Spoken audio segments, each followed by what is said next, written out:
I never thought race was a valid concept other than a passing observation about variations in skin tone. Race was never really. Race as a phrase is much broader.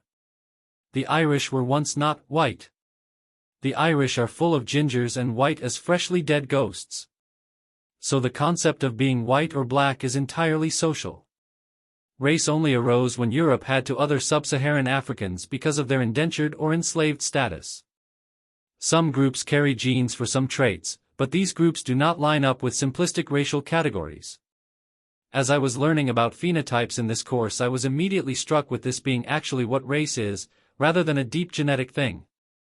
Yes, some groups will develop differing size in nostrils if they live in the tropics, but these are as true of people in the Amazon as people in Java, despite differences in skin shading. One common alt-right claim is racial IQ differences are easily explained, as people of given races have variable intelligence quotient scores according to where they live. Certain groups having higher IQs can be explained by societal differences. It is culture that varies humans, and varies them widely. The most common racial claim made in the US is related to IQ and life outcomes having innate quality rather than being the result of nurture.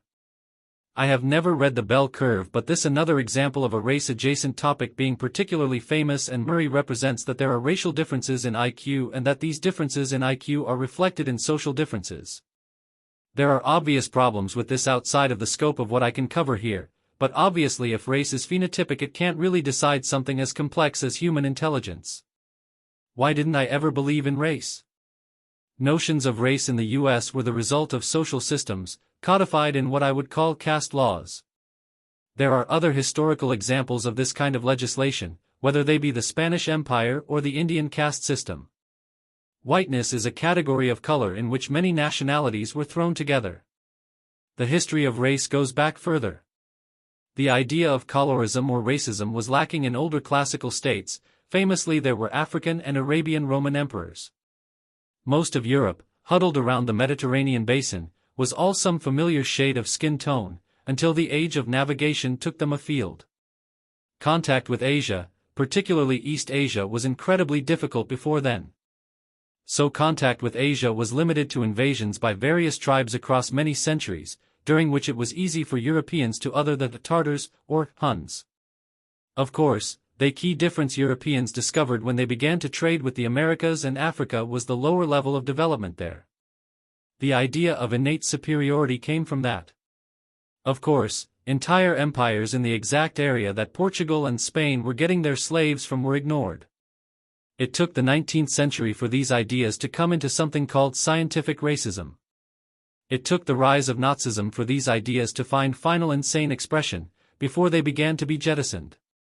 Africans were enslaved, along with native populations, but natives fell to diseases or escaped, whereas Africans were resistant to tropical disease.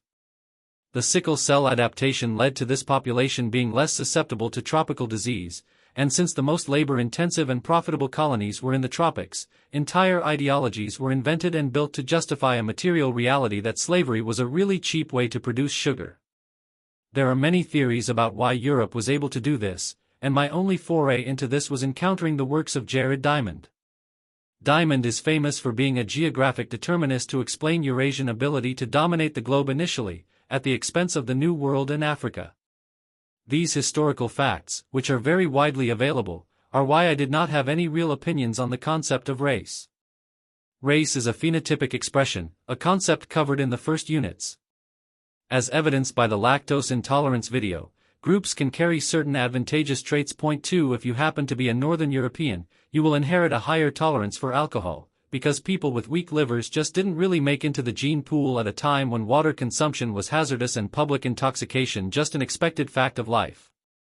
This doesn't mean the Native Americans who have less resistance to the damages of alcohol are inferior, just that they did not have wide-scale access to the same strength of spirits.